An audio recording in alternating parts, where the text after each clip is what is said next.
सबको नमस्कार। आज हम लोग जो है डिस्कस करेंगे सेकंड ग्रेड एग्ज़ाम अभी जो दिसंबर लास्ट में होने वाला है उसके बारे में। थोड़ा सा हमें लास्ट में किन किन चीज़ों पे हमें ध्यान देना है, कौन सी चीज़ें हम थोड़ी सी लास्ट में रिवीजन करनी है, उस पर थोड़ा सा हम डिस्कस करेंगे जो आपके लिए बहुत ही इम्पोर्टेंट साबित होगी। जो ये वीडियो देख रहा है वो बच्चे अपने साथ वालों बच्चों को भी वीडियो शेयर करें ताकि उनको थोड़ा सा ये लाभ मिले। अब देखो एग्ज़ाम दिसंबर लास्ट में एग्ज़ाम है, थोड़े से दिन बचे हैं, 5-10 दिन बचे हैं। इसके दौरान अब कुछ बच्चों को फ़ोन आ रहे हैं कि सर क्या करें, हमने पढ़ा सब कुछ है, सब कुछ पढ़ लिया और जितना था सब रट लिया, लेकिन अब यूँ महसूस हो रहा है जैसे हमें कुछ याद है ही नहीं। तो आपको घबराने की आवश्यकता नहीं है, ये सभी चीज़ें सबके साथ होती हैं। कोई बच्चा हो, कोई भी ऐसा नहीं जिसके साथ ऐसा नहीं हो। सबके साथ यूँ लगता है जैसे हमने सब कुछ पढ़ा लेकिन हमें कुछ याद है ही नहीं, अब क्या करें। तो आप इससे घबराओ मत, आप तो केवल याद करते रहो। ये मत ध्यान दो कि कोई चीज़ आपको याद है या नहीं है, तो इसको आप भूल जाओ और याद करने पे ध्यान रखो बस। और याद करने में ध्यान रखोगे तो और एग्ज़ाम टाइम में जो है ना, आप जब पेपर देने बैठोगे तब आप जो क्वेश्चन सोल्व करने स्टार्ट करोगे तो अपने आप सारी चीज़ें आपको याद आती चली जाएगी। तो फिर आपको लगेगा जैसे मैंने पढ़ा है तो हाँ मेरे याद आ रहा है या मेरे याद हैं। तो आप घबराओ मत, सब्जेक्ट में ऐसा ही होता है। जीके में ज़रूर थोड़ी चीज़ें जैसे आपको रटने वाली होती है, सब्जेक्ट में आपने क्वेश्चन निकाल लिया कर लिए तो आप आराम से इजीली क्वेश्चन कर सकते हो, इसमें घबराने वाली कोई बात है नहीं। हाँ, जीके में ज़रूर थोड़ा यूँ ध्यान रखें कि जैसे अभी आरपीएससी ने पैटर्न कर दिया है कि जैसे 40% क्वालिफाई मार्क्स कर दिए हैं कि 40% तो आपके आने चाहिए। अगर 40% से कम आएंगे तो आप क्वालिफाई नहीं है उस एग्जाम में, चाहे आपके सेकंड पेपर में कितने नंबर आए। तो अगर आप यूँ नहीं कि जीके में आपके 40% से कम आ गए, सब्जेक्ट में आपने जैसे 250 नंबर खींच के ले गए, तो उससे कोई फ़ायदा नहीं हुआ। आपके सेकंड पेपर यानी जो सब्जेक्ट वाला उसका कोई महत्व है नहीं रह जाएगा। इसलिए सभी पेपर में आपको 40% तो पहले क्वालिफाई। तो पहले जीके में अधिकतर बच्चे जो साइंस वाले उनकी दिक्कत ये रहती है कि सब्जेक्ट तो अच्छी तरह याद रहता है लेकिन जीके उनका ढंग से तैयार नहीं होता। और जीके अगर ढंग से तैयार नहीं होता ना, फिर क्या समस्या रहती है कि 40%, क्योंकि पेपर थोड़ा सा टिपिकल आने लगा है जीके का, थोड़ा सा घुमा फिरा के आता है, तो 40% नंबर लाने बहुत मुश्किल हो जाते हैं। कई बार ऐसा एग्जाम आता है, पेपर होता है। इसलिए जीके को थोड़ा सा आपको इस पर फोकस करना है, जीके को थोड़ा ढंग से आपको पढ़ना है। लास्ट 5 दिन बचे हैं तो जीके के पेपर जब भी हैं उससे 2 दिन पहले आप सब्जेक्ट 2 दिन 3 दिन पहले आप सब्जेक्ट छोड़ दो, सिर्फ जीके पे कंसंट्रेट करो। जितना आप है ना रात दिन लग के पढ़ सकते हो। कोई कहता है कि रात को 10 घंटे सो, 9 घंटे सो, दिमाग ये हो जाए, कुछ नहीं है। आप लगे रहो जितना हो सके। लास्ट में कहते हैं कि लास्ट की 1 घंटे 1 महीने के बराबर होती है। तो लास्ट में जो आप चीज़ पढ़ के जाओगे ना, आपको तुरंत आपके फ्रेश याद रहेगी। इसलिए लास्ट में तो आपको खूब पढ़ना है। 18-18 घंटे 20-20 घंटे पढ़ने हैं आपको, ज़्यादा नहीं। 3-4-5 घंटे सो लेना, कोई दिक्कत नहीं। ज़्यादा 2 दिन 3 दिन से कुछ फर्क नहीं पड़ेगा, है ना। और ज़्यादा ऐसे भी नहीं करना है कि पूरा तो हो नहीं, फिर सुबह एग्जाम देने जाओ तो दिमाग घूम जाए। तो थोड़ा सा रिलैक्स तो करना है, थोड़ा रिलैक्स करना है, थोड़ा आराम करना है, दिमाग को देना है, लेकिन ज़्यादा नहीं देना है। 8 घंटे सो रहे 10 घंटे नहीं, आप 5-6 घंटे, 6 घंटे मैक्सिमम बस। 18 घंटे आप लगातार पढ़ो सिटिंग बना के। और बीच में जो भी आपको नित्य कर्म जो आपको करने जो भी खाना खाना है और करना है, वो ज़्यादा नहीं, 2-4 मिनट का काम होता है, कर सकते हो आप, ऐसा तो भी कर सकते हो। तो और जीके में थोड़ा सा आपको बता दूं एक चीज़, ज़्यादा मुझे नॉलेज नहीं है लेकिन एक बात याद रखो, जीके में जितने भी क्वेश्चन आते हैं उनमें जैसे कल्चर है या हिस्ट्री है, उनमें कुछ क्वेश्चन ऐसे होते हैं जो करंट से रिलेटेड होते हैं। जैसे हिस्ट्री में या करंट में, जैसे मान लो इसमें कल्चर में आ गया कि इसको विरासत कब घोषित किया गया, ऐसे कुछ, तो है तो कल्चर का लेकिन करंट के हिसाब से। तो कुछ क्वेश्चन जो है ना आपके कल्चर या हिस्ट्री या जियोग्राफी जो भी है या पॉलिटिकल जो भी है, अभी चुनाव वगैरह चल रहे हैं, कुछ भी हो, तो उनके अंदर क्या है, कुछ क्वेश्चन जो है ना आपके ज़्यादा नहीं 8-10 क्वेश्चन तो आपको मिलेंगे। 8-10 क्वेश्चन आपको करंट से रिलेटेड मिलेंगे। इसलिए ये याद रखो, लास्ट में है ना, लास्ट दिन 3-4 घंटे लग के, ज़्यादा नहीं तो है ना, करंट के लास्ट के 6 महीने की जो मेन चीज़ें है ना, 6 महीने की, उसी में से आएंगे। ज़्यादा नहीं, ज़्यादा 2 साल पढ़ने की आवश्यकता नहीं है। लास्ट के 6 महीने के करंट को आप थोड़ा ढंग से देख के जाओ। उन्हीं में से आपको यूँ मानो कि लगभग 7-8-10 क्वेश्चन आपको 100% मिलेंगे। करंट वाला पढ़ के जाना है, छोड़ना नहीं है। वैसे आपको हो सकता है आपके सिलेबस में भी हो करंट, लेकिन 8-10 क्वेश्चन आएंगे करंट को। लास्ट 6 महीने की आपको किताब लियो करंट वाली, जिसमें सारा दे रखा हो, उसको आप 2-3 बार रीडिंग लगाओ उस चीज़ की। लास्ट में पढ़ के जाओगे ना, थोड़ा फ्रेश याद रहेगा। स्टार्ट में पढ़ लोगे तो लास्ट में भूल जाओगे। इसलिए करंट को लास्ट में जरूर पढ़ के जाएं जीके में। इसलिए थोड़ा जीके को ध्यान रखना है, थोड़ा फोकस करना है। उसको हमें पास करना है, साथ में अच्छे नंबर भी लेके आने।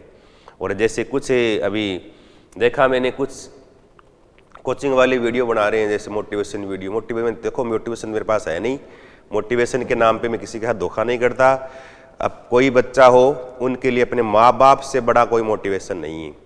जो इतनी मेहनत करके रात दिन लग के खेतों में लग के, आप खुद सोचो शाम को जब अपनी माँ जो है खेत से जैसे कोई भारा उठा के आ रही है, घर पे आ रही है, आके खाना बना रही है, इतने परेशान होकर आपको इतने 2000 3000 5000 मिलने के लग रहे हैं, वो आपको भेज रहे हैं।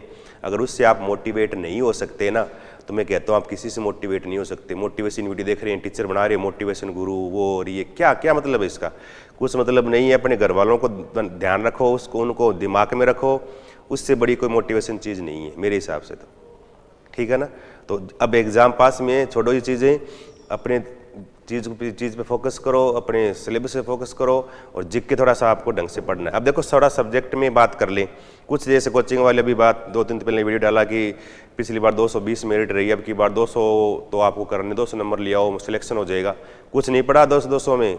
मैं कह रहा हूँ 300 नंबर से अगर किसी के कम आएंगे तो बात ही नहीं चलेगी। अगर 300 से कम नंबर हैं, 290 प्लस रहेंगे, वही क्या है दौड़ में रहेंगे। ज़्यादा है नहीं, 1500 2000 सीटें हैं, बच्चे बहुत सारे हैं, बच्चे बहुत ज़्यादा तैयारी कर रहे हैं। आप देखोगे रात दिन लग के 1-1 2-2 साल से लगे हुए हैं। उनको पछाड़ने के लिए, यानी उनकी बराबरी करने के लिए ज़रूरी है 290 प्लस तो आपके आनी ही चाहिए। 290 प्लस से अगर कम रह गए ना, इसका मतलब आप दौड़ में नहीं हो। सेकंड ग्रेड एग्जाम में, फर्स्ट ग्रेड के नहीं कर रहा मैं, सेकंड ग्रेड एग्जाम में तो आपको टारगेट ये लेके चलो हमें 290 नंबर बनाने हैं। तो 500 में से 290 ज़्यादा बड़ी चीज़ नहीं है। अब देखो सब्जेक्ट में हमें कैसे क्या करना है, जिक केवल आप अपने हिसाब से देख लेना, बाकी थोड़ा बता दिया मैंने। अब देखो सब्जेक्ट में साइंस में 3 पार्ट है आपके। साइंस के 3 पार्ट में केमिस्ट्री का है, फिजिक्स का है और बायोलॉजी का। इसके अलावा एक सबसे महत्वपूर्ण पार्ट है टीचिंग मेथड का, जो हम थोड़ा ध्यान देते नहीं उस पर, लेकिन अब की बार ध्यान देना है, ध्यान रखना है। 20 नंबर के क्वेश्चन आएंगे। और जो मैंने आपको वीडियो डाल रखे हैं टीचिंग मेथड के सेकंड ग्रेड में, जो बच्चों को करवाया मैंने, वो पढ़ लेना। एग्जाम में उससे बाहर टीचिंग मेथड में से चीज़ नहीं आएगी, उनको ढंग से पढ़ लेना। आपके 20 में से यूँ मानो ज़्यादा नहीं तो 18-17 क्वेश्चन आपके आराम से अटेम्प्ट हो जाएंगे। हो सकता है आपके 20 क्वेश्चन पूरे भी हो जाएं। तो टीचिंग मेथड छोड़नी नहीं है, बहुत इंपॉर्टेंट चीज़ है। और एग्जाम में अधिकतर बच्चे लास्ट में 1 घंटे रीडिंग मार के चले जाते हैं, फिर क्वेश्चन होते नहीं है, गलत होते हैं, नेगेटिव मार्किंग होती है और फिर थोड़े नंबर क्या आते हैं, कम आते हैं। अधिकतर बच्चों के डिफरेंस टीचिंग मेथड में ही रहता है। सब्जेक्ट सभी पढ़ते हैं, कोई दिक्कत नहीं है। तो टीचिंग मेथड पढ़ने हैं। तो 4 पार्ट हो गए, टीचिंग मेथड का चौथा पार्ट हो गया। इसमें अब फिजिक्स केमिस्ट्री बायोलॉजी है ना, तो फिजिक्स केमिस्ट्री बायोलॉजी में केमिस्ट्री है, केमिस्ट्री वाला पार्ट जो है वो, और एक फिजिक्स का पार्ट और एक बायोलॉजी का पार्ट, बायो का पार्ट। और हमें ये रखना है कि 300 नंबर जो है ना, ये 150 क्वेश्चन आएंगे 300 नंबर के, और एक टीचिंग वाला साथ में, टीचिंग मेथड। ये चारों मिला के क्या है 150 क्वेश्चन 300 नंबर के आएंगे। तो आप ये ध्यान रखो, आप ये फोकस करो कि हमें इन 300 में से 200 प्लस तो लेके आने। तो 200 प्लस कब आएंगे? जब आपके 100 प्लस क्वेश्चन सही होंगे 150 में से।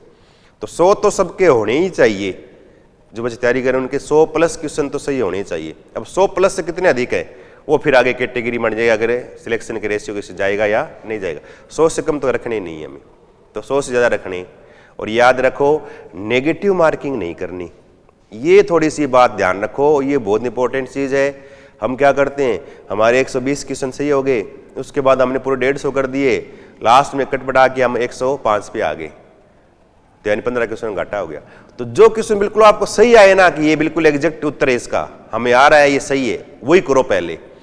उसके बाद ज़्यादा नहीं 15-10 क्वेश्चन की रिस्क ले सकते हो। कब? जब आपको यूँ लगे ना कि 4 ऑप्शन में से 2 ऑप्शन तो बिल्कुल साफ है, नहीं होंगे ये, इन 2 में से कोई एक हो सकता है, 50-50 लग रहा है, यूँ लग रहा है कि ये ज़्यादा अच्छा लग रहा है, ये ज़्यादा हो सकता है। उनमें 10-15 क्वेश्चन वो थोड़े से आप उसमें रिस्क ले सकते हो। ज़्यादा रिस्क उसमें लोगे 10-15 क्वेश्चन में, तो 5-7 क्वेश्चन आपके सही बैठ जाएंगे, कट बढ़ा के आपके 2-3 क्वेश्चन बच जाएंगे। लेकिन कब? जिनमें यूँ लगे ना कि 4 ऑप्शन में से 2 ऑप्शन आपके बिल्कुल गलत है, या इन 2 में से कोई हो सकता है। यूँ लगे 4 में से ही एक ज़्यादा लग रहा है, पढ़ा हो मेरे को, 3 नहीं लग रहे, उस थोड़ा आप रिस्क ले सकते हो।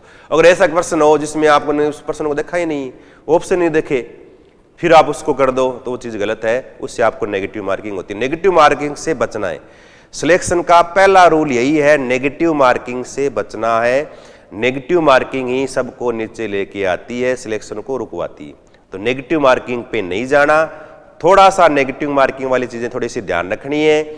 कैसे पेपर अटेम्प्ट करना, इजीली करना है, क्योंकि पहली बार जब पेपर की फर्स्ट राउंड लगाते हो ना, आप फर्स्ट पहली बार क्वेश्चन करते हो, उसमें आप वही क्वेश्चन करते हो जो आपको आते हैं। वो करने के बाद जैसे आपको यूँ लगा कि मेरे तो 110 या कहते 105 क्वेश्चन हुए या 90% सही हुए मेरे, 150 90 से बैठ रहे हैं, आपको लगता है 90 कम है, 90 कम नहीं है। फिर आप सेकंड राउंड लगाते हो ना, सेकंड राउंड में फिर आपको लगता है ये परसेंट मैंने देखे उसे लग रहे हैं मेरे को, तो ये हाँ शायद ही मैंने पढ़े हैं। अरे पहले नहीं देखे, पढ़े, जब पहला राउंड लगाया ना तभी पढ़े, अब लग रहे हैं जैसे पढ़े हुए हैं वो, तो अभी आपने 10 मिनट 15 मिनट पहले पढ़े हैं वो। तो थोड़ा सा इस चीज़ में ध्यान रखें, जो क्वेश्चन में थोड़ा डाउट उनको घोड़ा लगा के रखें, उसके बाद लास्ट में कर लें, लेकिन करना है। और एग्जाम में थोड़ी बहुत तो रिस्क लेनी पड़ेगी, ज़्यादा रिस्क नहीं लेनी है। नेगेटिव मार्किंग से बचना है, ये थोड़ा ध्यान रखो। नेगेटिव मार्किंग से बच गए ना, इसका मतलब आप आराम सेफ हो, आराम से सेफ हो। पिछली बार जैसे फर्स्ट ग्रेड में बच्चों को मैंने कहा, कुछ बच्चे हैं ना उनके जैसे 115 क्वेश्चन भी जैसे उनको आ रहे थे, लास्ट में उन्होंने क्या किया, एक राउंड लगाया 115 कर, दूसरे राउंड में 10 और कर दिए, तीसरे राउंड लगाया 15 और कर दिए, ऐसे करके लास्ट में 40 प्लस हो गए। अब सोचे 8-10 बच्चे उनको क्या छोड़ने, और कर दे, उनको और कर देते हैं, उनको 150 पूरे कर दिए। लास्ट में अब कट बढ़ा के उनके किसी के बन रहे हैं 95, किसी के 97 क्वेश्चन सही हो रहे हैं, 115 में से इतनी नीचे आ गए। किससे? नेगेटिव मार्किंग से। 30 क्वेश्चन नेगेटिव मार्किंग होगी, 30 का मतलब 10 क्वेश्चन आपके कट गए, वो जो आपको आ रहे थे वो। तो नेगेटिव मार्किंग से हमें बचना है। अब ये हमारे 4 पार्ट हैं, केमिस्ट्री का, फिजिक्स का, बायो का और टीचिंग मेथड का, ये हमारे 4 पार्ट है। इन 4 पार्ट में देखो, इन तीनों के मिला के आपके 130 यानी 130 क्वेश्चन आएंगे लगभग, और 20 क्वेश्चन आपके आएंगे टीचिंग मेथड में से आएंगे, ये ध्यान रखना है। अब पहले पुराने जो पैटर्न था उसमें फिजिक्स को, जैसे फिजिक्स के 20-30 क्वेश्चन आते थे पहले, 20 क्वेश्चन, बाकी बायो और केमिस्ट्री के आते थे बराबर के। लेकिन अब आजकल पैटर्न चेंज कर दिया, तीनों के इक्वल बिल्कुल बराबर तीनों के मार्क्स आएंगे, तीनों के बराबर क्वेश्चन आएंगे, एक भी आगे पीछे नहीं आएगा। और ध्यान रखो 130 में से बंटवारा कर देंगे, 1/3 इसका, 1/3 इसका, 1/3 इसका। तो केमिस्ट्री के भी लगभग 43-44 क्वेश्चन, और ऐसे फिजिक्स के 43-44 के बीच में, और बायो का भी 43 और 44 के बीच में, इस तरह से क्वेश्चन आएंगे, ठीक है ना। तो तीनों के मिला के क्या आएंगे आपके 130 क्वेश्चन। 20 क्वेश्चन आएंगे आपके टीचिंग मेथड के आएंगे, थोड़ी आपको ध्यान रखनी है। इसको थोड़ा सा आपको टीचिंग मेथड को 2-3 बार पढ़ना है। मैंने ऑनलाइन वीडियो भी डाल रखी है आप सबके लिए, वो वीडियो देखो, नोट्स भी डाल रखे, नोट्स पढ़ लो। वीडियो देखने टाइम नहीं है तो उस नोट्स को आप एक बार फटाफट रीडिंग लगा लो, 2-3 बार, याद हो जाएंगे आपके। ज़्यादा कोई इतनी बड़ी महाभारत नहीं है। और पीछे आपने एग्जाम वगैरह में पढ़े हैं, आगे आपके रिट वगैरह के अंदर भी, एग्जाम के अंदर भी काम आते हैं। तो इसके बाद रिट वाला एग्जाम भी आएगा। अगर सेकंड ग्रेड में यूँ लगे ना, थोड़ा हम लाइन पे आ गए, रिट वाली तैयारी भी कर सकते हो, कोई दिक्कत नहीं। लेकिन हमें ये याद रखना है कि हमें सेकंड ग्रेड लगना है बस। अब देखो इसमें इन तीनों चारों में अपना केमिस्ट्री वाला पार्ट जो है ना, वो थोड़ा बताता हूँ आपको मैं, केमिस्ट्री में किस प्रकार से लास्ट में हमें क्या पढ़ना है, किस टॉपिक में से एग्जाम में कौन सा क्वेश्चन टिक हो सकता है, वो देखें। अब देखो केमिस्ट्री वाले में पहला जो अपना चैप्टर है ना, फर्स्ट पहला चैप्टर, और पहला चैप्टर क्या है केमिस्ट्री वाले में, फर्स्ट में देखो पहला एटॉमिक स्ट्रक्चर है। और एटॉमिक स्ट्रक्चर में से मानो आपके लगभग 2-3 क्वेश्चन एग्जाम में 100% पक्के आएंगे एटॉमिक स्ट्रक्चर में से। अब एटॉमिक स्ट्रक्चर में क्या, फंडामेंटल पार्टिकल्स, और फंडामेंटल पार्टिकल जो है ना, fundamental particle proton, electron, neutron में जनरल सामान्य जानकारी है जो आपको सबको याद है, ज़्यादा पढ़ने की आवश्यकता है नहीं। इस कई बार जनरली एक पर्सन पूछ लेते हैं, बाकी कुछ में से क्वेश्चन आते हैं, जनरल साइंस में आते हैं, इसमें सेकंड ग्रेड एग्जाम में बहुत ही कम आते हैं। Atomic models and there limitations. अब एटॉमिक मॉडल में है ना, ज़्यादा नहीं है, थॉमसन में एक लाइन याद रखनी है जो मैंने आपको वीडियो बताई है, नोट्स में लिखाई है। रदरफोर्ड वाले में 2-3 लाइन मेन प्रेक्षण, प्रयोग, निष्कर्ष, वो थोड़ा सा 1-2-3 लाइन मेन उसने नाभिक की खोज की, और परमाणु या नाभिक का कितना इसका आकार वगैरह होता है वो थोड़ा सा हमने उसमें डिस्कस किया था, और इसकी लिमिटेशंस क्या, मैक्सवेल सिद्धांत की उसमें व्याख्या नहीं कर पाया थोड़ा सा वो। उसके बाद मेन याद करना आपको बोर मॉडल, और बोर मॉडल में है ना 3 इसके एप्लीकेशन है ना, त्रिज्या निकालना, वेग निकालना और ऊर्जा निकालना। इन तीनों के आप 3 फॉर्मूले रट लो, या तो डायरेक्ट फॉर्मूला आ जाए, और फॉर्मूला लास्ट में निकाला, उससे पहले मैंने है ना बड़ा फॉर्मूला लिखाया है जिसमें N, H सारे मान 4 पाई सब लिखाए, वो एक फॉर्मूला सब याद रखो। त्रिज्या के लिए कई बार पूछ लेते हैं वो, या वेग वेलोसिटी के लिए या एनर्जी ऊर्जा के लिए, वो तीनों फॉर्मूले, उसके बाद उसके अंदर एच की वैल्यू वगैरह रख के पाई का मान रखने के बाद लास्ट में जो आता है फॉर्मूला वो याद रख लो बस। और उस पर फिर एग्जाम में क्या है, छोटा मोटा न्यूमेरिकल पूछते हैं एग्जाम में। याद रखो 1% 100% आएगा। तो इससे बोर मॉडल वाले में एक क्वेश्चन 100% आएगा, ध्यान रखना। त्रिज्या, वेग और ऊर्जा निकालना, तीनों को फॉर्मूले याद कर लो। फॉर्मूले याद है तो आप उसमें वैल्यू रख के उत्तर आराम से निकाल सकते हो। या फिर त्रिज्या और कोस में संबंध, अगर फॉर्मूला याद है आप उसमें रिलेशन भी निकाल सकते हो। वो थोड़ा सा आपके इसी मॉडल में से ये, यानी बोर मॉडल थोड़ा सा आपको ध्यान से रखना है, ध्यान में पढ़ना है और इसकी लिमिटेशंस पढ़नी है। जैसे एक इलेक्ट्रॉन पे लागू होता है, एक से अधिक इलेक्ट्रॉन पे लागू नहीं होता। उसमें एग्जाम में कई बार प्रश्न पूछ लेते हैं, ज़्यादा नहीं, इतना ही करना है बस लास्ट में।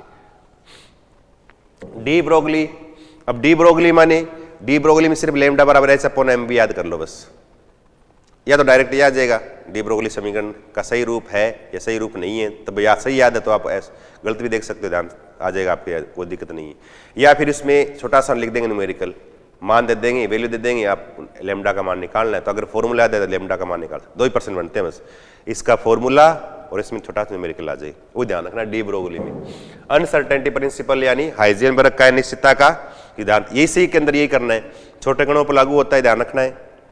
दूसरा इसका फॉर्मूला, और तीसरा फॉर्मूले में वैल्यू रख दें तो उत्तर निकालना, न्यूमेरिकल आ जाए बस। 3 बात याद रखनी है, ठीक है।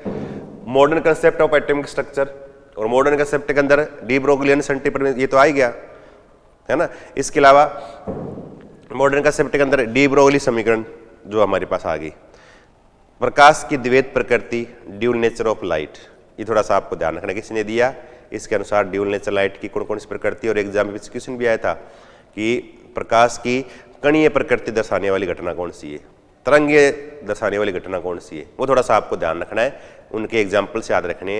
यही आता है अधिकतर प्रकाश की द्वैत प्रकृति में। डी ब्रोगली समीकरण आ गया, हाइजेनबर्ग का अनिश्चितता का सिद्धांत आ गया, श्रोडिंगर समीकरण याद कर लो, डायरेक्ट समीकरण फॉर्मूला याद कर लो बस, वही पूछेंगे और कुछ नहीं पूछेंगे। श्रोडिंगर समीकरण में श्रोडिंगर समीकरण याद कर लो और कुछ नहीं है, ठीक है ना। इसके अलावा कक्षक क्या है, SPDF है ना, उनके लिए वैल्यू वगैरह है, मुख्य क्वांटम संख्या, दिगंत से क्वांटम संख्या, वो थोड़ा देखना है। और ये देखो क्वांटम नंबर 1% 100%, लिख लो, आज लिख लो, क्वांटम नंबर में से 1% 100% आएगा। और इसमें हो सकता है आपको कक्षक लिखा हुआ मिल जाए, उसके लिए चारों क्वांटम संख्याओं के मान निकालने का तरीका बताया ना मैंने आपको, वो तरीके याद रखो बस, उसी में इस प्रश्न आएगा। मुख्य किसकी जानकारी दे रहा है, दिगंत से किसकी दे रहा है, चुंबकीय किसकी दे रहा है, चक्रण किसकी जानकारी देता है, कैसे दर्शाते हैं, उनकी वैल्यू कहाँ से स्टार्ट होती है, थोड़ा सा वो मेन बातें आपको याद रखनी, किसमें, ऐसे क्वांटम नंबर में, इसी में से एग्जाम में प्रश्न आएगा, एक प्रश्न आएगा ये। ऑफ बो प्रिंसिपल, और ऑफ बो के अंदर Pauli exclusion principle, Hund's rule, N+L rule, 3 है ये। तो ऑफ सिद्धांत जर्मन भाषा का शब्द है वगैरह वो। फिर ऑफ के अंदर कौन कौन से रूल है, 3 है, पाउली का अपवर्जन नियम, N+N नियम है, या हुंड का अधिकतम बहुलकता का नियम है। पाउली का अपवर्जन नियम है क्या, वो याद कर लो बस। N+L नियम, उसके अनुसार एग्जाम में प्रश्न आता कई बार, N+L के अनुसार पूछ लेते हैं, तैयार लिख देंगे, ऑर्बिटल पूछ लेंगे, इसमें ऊर्जा का क्रम बताइए, किसकी ऊर्जा कम किसकी ज़्यादा है, एनर्जी का ऑर्डर बताइए, तो ऊर्जा क्रम निकालना आपको आना चाहिए। इसके लिए आपको N+L नियम आना चाहिए, ये किस में इलेक्ट्रॉन पहले भरे जाएंगे, N+L नियम से। या हुंड के नियम से कई बार प्रश्न पूछे गए हैं कि कार्बन के पी कक्षक में 2 इलेक्ट्रॉन किस नियम के अनुसार भरे जाते हैं, 2 सिंगल इलेक्ट्रॉन। या नाइट्रोजन की पी कक्षक में 3 अयुग्मित इलेक्ट्रॉन किस नियम से भरे जाते हैं, तो वो थोड़े से ऐसे स्टेटमेंट आते हैं, वो हुंड के नियम से आएंगे। और हुंड का नियम एकल ऑर्बिटल यानी एकल कक्षक S कक्षक पे लागू होता है, एकल पे Px Py अलग अलग होंगे तब लागू होगा, वो थोड़ी बात याद रखनी है। और इसके बाद इलेक्ट्रॉनिक कॉन्फ़िगरेशन में कई बार है ना, क्रोमियम या कॉपर का इलेक्ट्रॉनिक विन्यास पूछ लेते हैं, जिसमें अर्धपूरित और पूर्णपूरित अवस्था स्थायी है या अस्थायी, उसके हिसाब से वो थोड़ा सा आपको करना चाहिए। तो एटॉमिक स्ट्रक्चर में ये मेन बातें ये जो आपको थोड़ी सी लास्ट टाइम में पढ़ के जानी है। तो लास्ट टाइम पूरा सिलेबस नहीं पढ़ा जाए ना, तो फटाफट हल्के हल्की ये चीज़ें ऊपर वाली बातें आप आराम से एक दिन में पढ़ सकते हो, सारी चीज़ें इस पूरे सिलेबस में से। अब देखो स्टेट्स ऑफ मैटर सेकेंड, और स्टेट्स ऑफ मैटर में गैसियस स्टेट, गैस लो, सिर्फ 3 लो है ना, उनकी सिर्फ आप फॉर्मूला याद कर लो बस, किस किस के बीच में क्या संबंध है। आइडियल गैस इक्वेशन याद कर लो, PV बराबर nRT वाला, वो याद कर लो एक formula. Dalton law of partial pressure, आंशिक दाब होता क्या है, फिर आंशिक दाब निकालने का तरीका क्या है वो लिखा है मैंने, किस तरह से मोल बीन से निकालते हैं वो। और फिर कई बार पूछ लेते हैं गैस का ये दाब है सबके, कुल दाब ये है, तो आंशिक दाब बताओ, ये टोटल आंशिक दाब का मान बताओ, या गैस का ना कोई गैस का आंशिक दाब किसी एक का सिंगल का पूछ लें। आंशिक दाब निकालने का तरीका बताया डाल्टन के नियम से मैंने, वो थोड़ा सा आप देखें एग्जाम इसमें से डाल्टन के नियम से कई बार क्वेश्चन पूछ लेते हैं। काइनेटिक थ्योरी ऑफ गैसेज ज़्यादा नहीं करना है, इसके मेन पॉइंट है 5-4, वो थोड़ी रीडिंग मार लो। काइनेटिक थ्योरी ऑफ गैसेज का फॉर्मूला याद कर लो, है ना, P बराबर 1/3 mnu² वाला वो फॉर्मूला याद कर लो, बस कुछ नहीं है।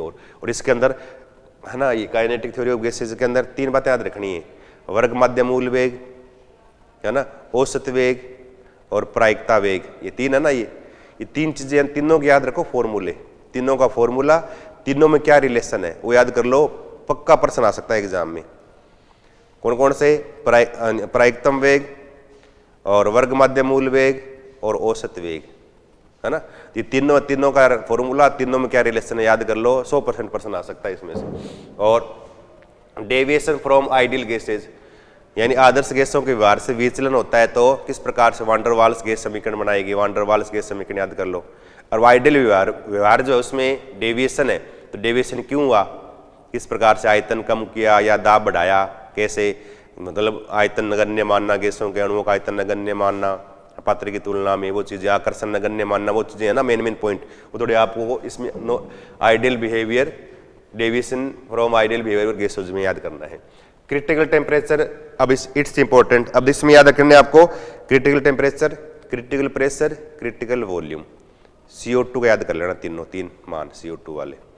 क्रिटिकल टेम्परेचर होता है क्या परिभाषा, प्रेशर क्या होता है और वॉल्यूम क्या होता है, उनकी डेफिनेशन याद कर लो बस।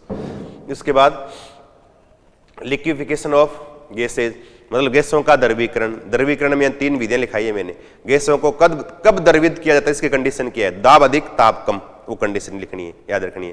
फिर 3 विधियां है ना, फेराडे विधि, लिंडे विधि, क्लोड विधि लिखाई 3 मैंने। तीनों विधियों में कौन कौन सा सिद्धांत काम में आता है, कौन सी विधि से किन किन गैसों का द्रवीकरण कर सकते हैं, बस 2 पॉइंट याद कर लो तीनों के अंदर, ज्यादा याद करने की आवश्यकता है नहीं बस। और फिर लिक्विड स्टेट है, प्रॉपर्टीज ऑफ लिक्विड, ये जनरल है। वेपर प्रेशर, अब वेपर प्रेशर के अंदर है ना, आपको कई बार एग्जाम में ऑप्शन लिख देते हैं, निम्नलिखित में किसका वाष्प दाब का मान अधिक होगा, जिसका वाष्पन ज्यादा हो 4 लिख देंगे, तो उस लिक्विड को देख पहचानना है किस में अणुओं के मध्य आकर्षण कम है, उसकी वाष्प ज्यादा बढ़ेगी, अधिक बढ़ेगी, तो वाष्प दाब भी क्या रहेगा, ज्यादा रहेगा। उसके हिसाब से क्वेश्चन आते हैं एग्जाम में, या अणुओं में आकर्षण का क्रम पूछ लें तो वो थोड़ा सा इस वेपर प्रेशर में से ही आता है। Surface tension of viscosity coefficient and applications, surface tension, पृष्ठ तनाव के एप्लीकेशंस लिखाई है मैंने कुछ, वो पढ़ लो बस। पृष्ठ तनाव की इकाई क्या, इकाई याद कर लो, यूनिट इसकी क्या होती है, इकाई पूछ ली कई बार, इकाई याद कर लो। इसकी एप्लीकेशंस लिखाई है, किस प्रकार जल की बूंद गोलाकार होती है ना, जल में साबुन मिलाने पर पृष्ठ तनाव घट जाता है, जिससे कि साबुन के द्वारा मेलना से क्रिया होती है, वो थोड़ी चीजें है ना, वो पृष्ठ तनाव वाली, थोड़े व्यवहारिक जीवन वाली काम में चीजें है, वो एग्जाम में पूछते हैं इस पृष्ठ तनाव में से। और एक viscosity coefficient, its application, viscosity है कि इसकी यूनिट याद कर लो, द्रव की श्यानता वगैरह क्या है उसकी यूनिट याद कर लो, और श्यानता की यूज क्या है, एप्लीकेशंस क्या है, इट्टा। और इनको पृष्ठ तनाव और श्यानता ज्ञात करने की विधि लिखाई है मैंने, किस तरह से स्टालोमीटर काम में लेते हैं, ओसोमीटर काम में लेते हैं, वो उनके लिए फॉर्मूला लिखाया मैंने याद करने का, एन इट्टा 1/इट्टा 2, वो फॉर्मूला याद कर लो, टी और डी के बीच किस कैसे रिलेशन है, एक लिखा है फॉर्मूला याद कर लो, तो कई बार इसमें न्यूमेरिकल पूछ लेते हैं, वो याद करना है बस।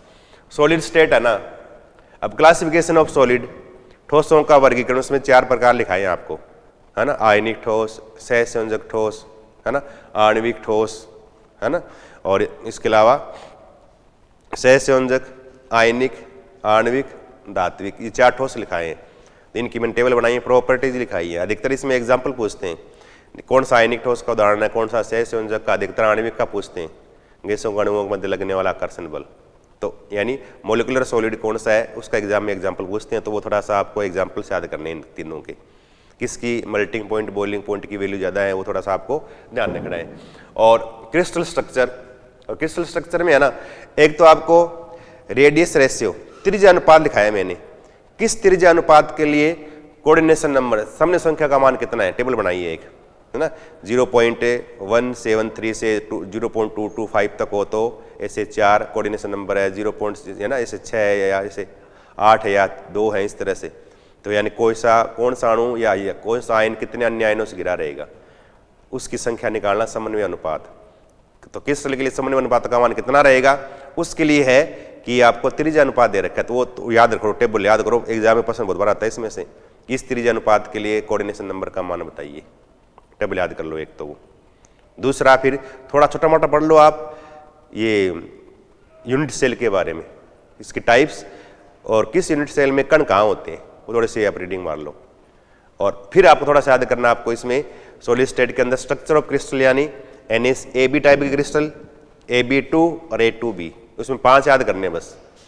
पांचों की थोड़ी स्ट्रक्चर देख लो, किस में कण कहाँ होते हैं, किस प्रकार की स्ट्रक्चर होती है, उसमें मात्रा कोष्ठिका में कितने कण होते हैं, वो मात्रा कोष्ठिका का प्रकार कौन सा है, उसमें एक NaCl, एक CaCl सीजियम क्लोराइड, एक ZnS जिंक सल्फाइड, Ab वाले ये 3 है। Ab2 है तो CaF2 कैल्शियम फ्लोराइड, CaF2 देख लो, और A2B वाला तो उसमें Na2O यानी सोडियम ऑक्साइड, वो वाला देख लो।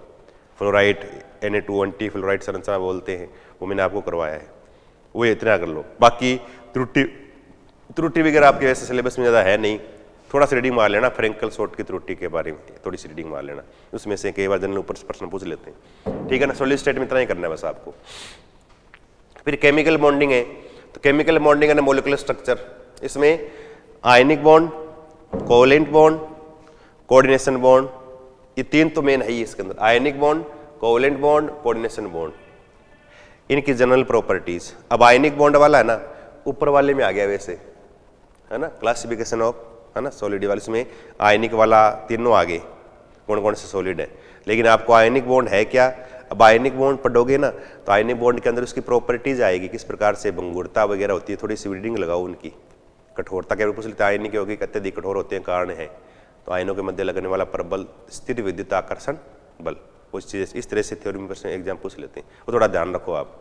ऐसे सहसंयोजक कोवलेंट पढ़ोगे तो उसमें कार्बन का पूर्व आ जाएंगे, ग्रेफाइट, हीरा, फुलरीन, ये कार्बन के उसके प्रॉपर्टीज के अंदर आ जाएंगे, किस प्रकार से जाल की संरचना बनती है कि नहीं बनती है, थोड़ी प्रॉपर्टीज रीडिंग लगा लेना। ऐसे कोऑर्डिनेशन ज़्यादा नहीं, कोऑर्डिनेशन थोड़ा सा 2-4 लाइनें याद रखनी है बस। फिर आयनिक यौगिक है ना, उसके अंदर आगे देखो क्या आएगा, general property of ionic covalent bond, geometry of molecules, कुछ मॉलिक्यूल्स की ज्योमेट्री जो मैंने लिखाई उसमें साथ में याद करनी है। एक VSEPRT थ्योरी है ना, ये valence shell electron pair repulsion theory, इसमें है ना मैंने एग्जाम्पल लिखाए हैं, XCF2 इस तरह से, I3-, XCF4, XCF6, SF4 इस तरह से, PCl6-, इस तरह से लिखाए कुछ एग्जाम्पल, जिनकी स्ट्रक्चर है ना संकरण के अनुसार नहीं, थोड़ी सी डिफरेंस होगी। इसमें लोन पेयर आगे, लोन पेयर आने से स्ट्रक्चर में कैसी भिन्नता होगी, उनकी स्ट्रक्चर कितने लोन पेयर है, कितने बॉन्ड पेयर है, उसकी स्ट्रक्चर है कैसे हो गई है, पहले कैसी थी अब कैसे हो गई, संकरण के अकॉर्डिंग है या नहीं है, वो थोड़ा सा VSEPRT में हमें थोड़ी सी स्ट्रक्चर लिखाई है मैंने अलग से, वो ढंग से पढ़नी है। और इसमें पोलराइजेशन है, ध्रुवणता, इसमें फाजान्स रूल है, और फाजान्स रूल में है ना अलग अलग मैंने प्रश्न बताए भी हैं, एक वीडियो के अंदर बताएंगे एग्जाम में प्रश्न कैसे आएंगे। और उसके अंदर सहसंयोजक में आयनिक गुण, आयनिक में सहसंयोजक, तो आयनिक यौगिकों में कैसे सहसंयोजक प्रॉपर्टीज आती हैं, उनकी व्याख्या करने के लिए फाजान्स रूल। अब 4 लिख देंगे, सबसे अधिक आयनिक कौन सा है, सबसे अधिक सहसंयोजक कौन सा है, 4 लिख देंगे एग्जाम्पल। तो आपको फिर फाजान्स रूल के पॉइंट याद होने चाहिए कि इस तरह से ये बढ़ेगा, आकार बढ़ेगा, धनायन का कम होगा, ऋणायन का आकार बढ़ेगा या कम होगा, आवेश बढ़ेगा या कम होगा, उसके अनुसार उनमें सहसंयोजक या आयनिक प्रॉपर्टी घटती बढ़ती, वो थोड़ी सा आपको करने आनी चाहिए, उसमें से एग्जाम में प्रश्न जनरली सीधा पूछते हैं, ठीक है। फाजान्स रूल एक VBT concept of resonance directional property of bond hybridisation, उसमें ओवरलैपिंग ऑफ ऑर्बिटल है ना, कक्षकों का अतिव्यापन, तो कौन से बंध में किस प्रकार का अतिव्यापन हुआ है, बंध बनेगा था किस किस के बीच अतिव्यापन हो रहा है, कौन कौन से ऑर्बिटल आपस में ओवरलैप कर रहे हैं, वो थोड़ा आपको करना आना चाहिए बस, एक वो। और एक संकरण ढंग से पढ़ना आप, सबसे मोस्ट इंपॉर्टेंट टॉपिक है इस यूनिट का, हाइब्रिडाइजेशन यानी संकरण। एग्जाम में 1-2 प्रश्न पक्के आएंगे, क्या पूछेंगे, संकरण पूछेंगे और इसकी ज्योमेट्री, इसकी ज्यामिति पूछेंगे, कैसे इसकी स्ट्रक्चर है, संरचना कैसे बनेगी उस अणु की, तो वो मैंने आपको निकालना बताया है। 2 प्रश्न आएंगे, याद रखो ढंग से आपको करना है ये संकरण वाला। तो संकरण वाला थोड़ा सा निकालने का तरीका, ज़्यादा नहीं करना, निकालने का तरीका, फिर उससे कैसे उसकी स्ट्रक्चर बनाते हैं, उस स्ट्रक्चर बनाने का तरीका आपको याद करना है इसमें, ठीक है ना। उसके बाद चौथी यूनिट है कोऑर्डिनेशन वाली, कोऑर्डिनेशन कंपाउंड, और कोऑर्डिनेशन कंपाउंड में लिगेंड कोऑर्डिनेशन नंबर। लिगेंड में अब ध्यान रखो आप, एक तो कई बार डबल साल्ट का एग्जांपल कौन से 3 लिखा है मैंने, वो थोड़े पढ़ लो। डबल साल्ट, सिंपल साल्ट, कौन से एग्जांपल्स वो याद करने हैं थोड़े से। फिर इसके बाद लिगेंड्स में अधिकतर पूछते किलेट लिगेंड होते हैं ना, जो यानी किलेट वलय बनाते हैं। कई बार पूछते किलेट लिगेंड का उदाहरण है, वो थोड़ी देखनी है आपको, ठीक है ना। बाकी बाइडेंटेड ये एग्जाम में कम पूछते हैं, ईडीटीए वाला थोड़ा ध्यान रखना है, एजेडेंटेड वाला वो थोड़ा अलग से पूछ लेते हैं। फिर वर्नर थ्योरी है, और वर्नर थ्योरी है ना, उसमें से एग्जाम में प्रश्न यही पूछते हैं अधिकतर। पूछ लेंगे प्राइमरी वैलेंसी कौन कितनी है, सेकेंडरी कितनी है, ये पूछ लेंगे। या कोई कॉम्प्लेक्स लिख देंगे, पूछ धातु किसके लिए समन्वय संख्या का मान कितना, कोऑर्डिनेशन नंबर कितनी है, कितने लिगेंड जुड़े उसके कितने बंध बन रहे हैं, वो बंध काउंट करने हैं आपको। तो पूछेंगे तो वो आपको करने आने चाहिए, बॉन्ड काउंट करने आने चाहिए। मेटल के साथ कितने कोऑर्डिनेशन बॉन्ड बन रहे हैं, यानी लिगेंड के द्वारा हो सकता है लिगेंड बाइडेंटेड हो, दो बना रहे हो, लिगेंड 3 जुड़े हैं तो बंध 6 बन रहे हैं। हो सकता है मोनोडेंटेड हो, एक दंतु को 6 जुड़े हैं 6 बंध बनेंगे। इस तरह से धातु के साथ बनने वाले उप सहसंयोजक बंधों की संख्या आपको निकालनी आनी चाहिए। वो एग्जाम में उसमें से जनरली एक बार कई बार प्रश्न पूछ लेते हैं ये थोड़ा। और वर्नर थ्योरी में तो है ना सिल्वर नाइट्रेट वाला आएगा अधिकतर, लिख देंगे 4 कॉम्प्लेक्स, पूछ लेंगे एजी सिल्वर नाइट्रेट के साथ कौन सा सबसे अधिक अवक्षेप बनाएगा, किस चारों में से किस में सबसे अधिक एजीसीएल बनेंगे, तो बाहर सीएल किस में अधिक है उसके अनुसार। कौन सा सिल्वर नाइट्रेट के साथ श्वेत अवक्षेप देगा, कौन सा नहीं देगा, इस तरह से पूछ लेंगे एग्जाम में। तो वर्नर थ्योरी में वही प्रश्न पूछेंगे, थोड़े याद रखने हैं आपको, ठीक है ना। उसके बाद आईयूपीसी नोमेनक्लेचर, एक प्रश्न पक्का आएगा 100%। कॉम्प्लेक्स लिख देंगे, उसका आईयूपीसी नाम लिखना, या आईपीसी नाम लिख देंगे, उसका कॉम्प्लेक्स लिखना। 1% 100% आएगा जो आपको करना है, ठीक है ना, एग्जाम पूछेंगे इसमें से। और ये आ गया। फिर आइसोमेरिज्म में ना आयनिक पढ़ लो, यही पूछेंगे, 4 लिख देंगे, या कोई कॉम्प्लेक्स लिख देंगे, इसमें कौन सी प्रकार की संभाव्यता पाई जाती है, लिख देंगे कॉम्प्लेक्स। तो मैंने आपको पहचानने का तरीका बताया कि आयनिक संभाव्यता किस में हो सकती है, किसके अंदर यानी बंधन संभाव्यता हो सकती है, किस में समन्वय संभाव्यता हो सकती है ना, किस में इस तरह से हाइड्रेट संभाव्यता हो सकती है, उप सहसंयोजक संभाव्यता किस में हो सकती है, सबका मैंने तरीका बताया, वो तरीका देख लो बस। तो संभाव्यता में ही पूछेंगे आपसे, कॉम्प्लेक्स लिख देंगे, किस में इस कॉम्प्लेक्स में किस प्रकार की संभाव्यता है, या फिर लिख देंगे ज्यामितीय संभाव्यता किस में नहीं पाई जाती, 4 लिख देंगे ऐसे। तो निकालने का तरीका आना चाहिए, वो तरीका बहुत ज़्यादा याद करने की आवश्यकता है, तरीका याद रखें बस।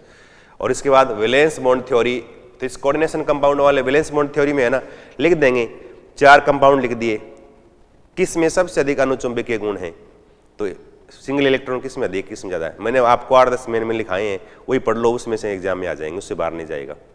कौन सा अनुचुंबकीय है, कौन सा प्रतिचुंबकीय पूछेंगे, किस में अयुग्मित इलेक्ट्रॉन ज़्यादा किस में कम है, कौन सा अधिक अनुचुंबकीय कौन सा अधिक प्रतिचुंबकीय, वो वाले पूछेंगे। तो वो इस VSC BRT में से एग्जाम में प्रश्न उसी में से आएगा, ठीक है। कौन सा आंतरिक कक्षक संकुल बनाएगा, कौन सा बाह्य कक्षक बनाएगा, वो पूछ ले एग्जाम में। कौन सा प्रबल लिगेंड दुर्बल लिगेंड वाले थोड़े वो आएगा आगे CFT क्रिस्टल फील्ड थ्योरी में, प्रबल और दुर्बल वाले में। और इसके अंदर CFT के अंदर है ना, आपसे एक तो यही पूछ ले प्रतिचुंबकीय अनुचुंबकीय CFT के अनुसार, वो आप BBT से भी निकाल सकते हो। या फिर CFT के अंदर है ना, आपको CFSC निकालने तरीका पूछ सकते हैं। पूछ लेंगे कि इस इलेक्ट्रॉनिक विन्यास के लिए प्रबल क्षेत्र लिगेंड के लिए और किस प्रकार से इसके लिए CFSC का मान कितना आएगा, वो निकालने का मैंने तरीका बताया, किस तरह से ऑक्टाहेड्रल और टेट्राहेड्रल के लिए कैसे निकालते हैं, वो थोड़ा निकालना आपको आना चाहिए, ठीक है ना। या फिर पूछ लेंगे कि इलेक्ट्रॉनिक कॉन्फिगरेशन, इलेक्ट्रॉनिक विन्यास पूछ लेंगे कि प्रबल क्षेत्र लिगेंड में ये लिगेंड है, और इसलिए प्रबल क्षेत्र लिगेंड में इस धातु के लिए इस इलेक्ट्रॉनिक विन्यास के लिए बताओ इलेक्ट्रॉनिक विन्यास क्या होगा, कितनी T2 में भरेंगे, कितनी EG में भरेंगे, या नीचे EG या T2 कैसे आएगा, उस हिसाब से इलेक्ट्रॉनिक विन्यास लिखने का तरीका बताया, वो थोड़ा आप ढंग से पढ़ें। फिर colour and magnetic properties, magnetic property मैंने बता दिया आपको, अनुचुंबकीय प्रतिचुंबकीय पूछेंगे, या अधिकतम इलेक्ट्रॉन किस में सिंगल है नहीं है, कौन सा प्रतिचुंबकीय ऐसे पूछे तो आपको करने का तरीका आना चाहिए। Stability of coordination compound, stability में आप ये याद करो स्टेप वाइज, और एक तो क्या है स्टेप वाइज पदस्थ है और एक ओवरऑल है, तो दोनों का फॉर्मूला याद कर लो, ज़्यादा याद पढ़ने की आवश्यकता नहीं है।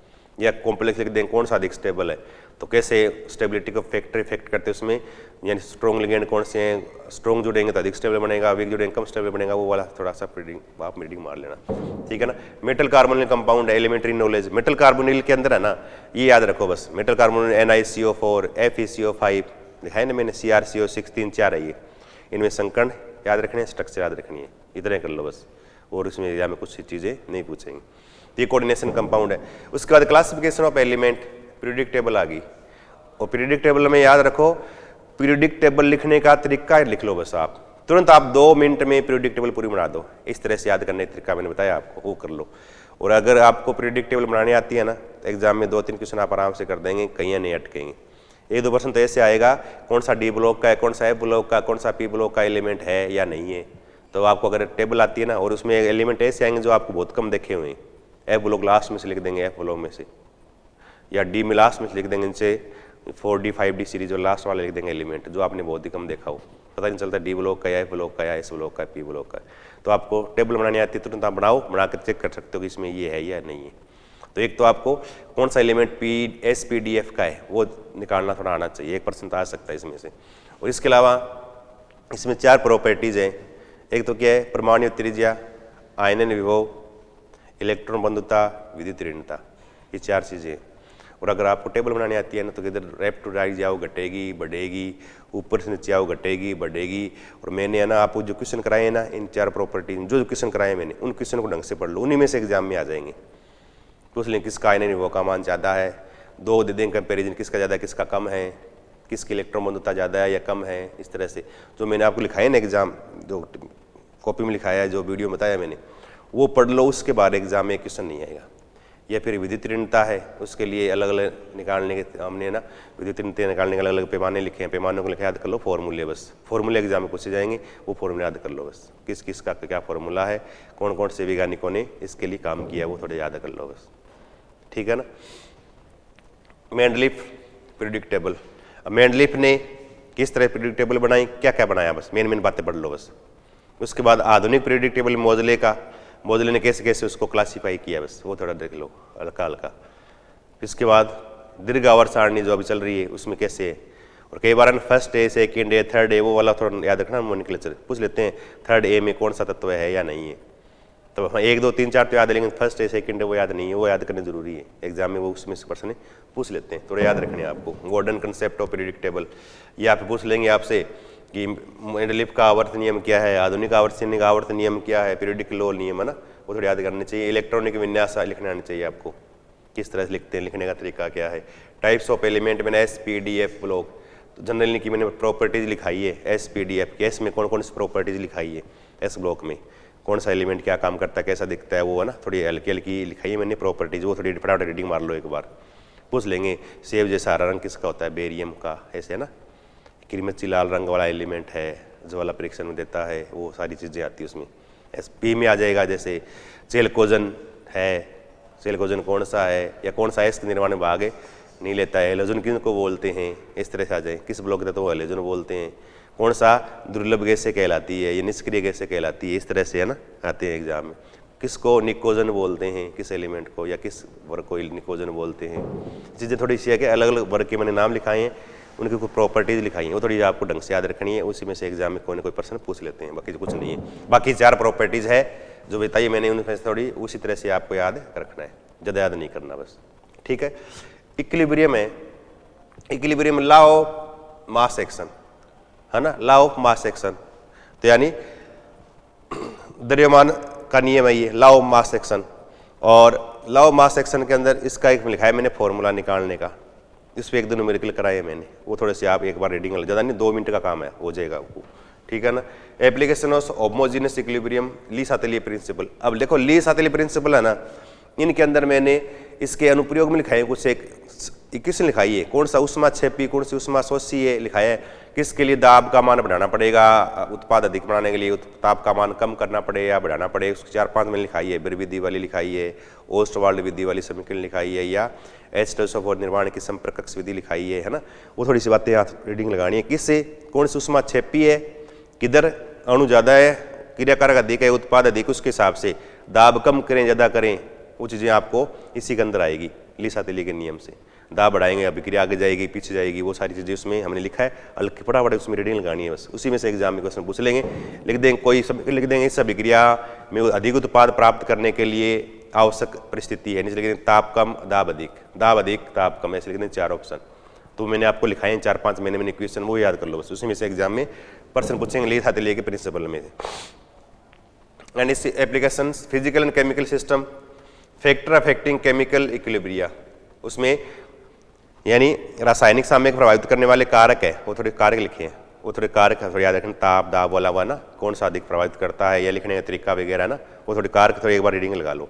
और एक याद रखना केपी और केसी में संबंध जो है ना, वो याद रखना केपी और केसी में क्या संबंध है, तो केसी बराबर KP R T delta N वाला लिखा ना हमने, तो केपी केसी में संबंध लिखा है, उसके अनुसार लिख देंगे, कोई समीकरण लिख देंगे, इस समीकरण के लिए केपी व केसी में संबंध होगा। निकालने के तरीके बताए मैंने, क्रियाकारक की संख्या कम उत्पाद ज़्यादा, क्रियाकारक अधिक उत्पाद कम, ये दोनों की संख्या बराबर, डेल्टा एन का मान, डेल्टा एन लिखा ना ऊपर आर टी ऊपर power delta N, delta N मतलब उत्पाद की अणु संख्या माइनस क्रियाकारक की अणुओं की संख्या, तो डेल्टा एन का मान हो सकता है 0, हो सकता है प्लस हो सकता है माइनस हो, तब आर टी ओ और ये केपी और केसी में क्या संबंध आएगा वो निकालने का तरीका होता है, वो आपको याद रखना है थोड़ा ढंग से, उसमें से एग्जाम में प्रश्न बनता है इसी में से, ठीक है ना।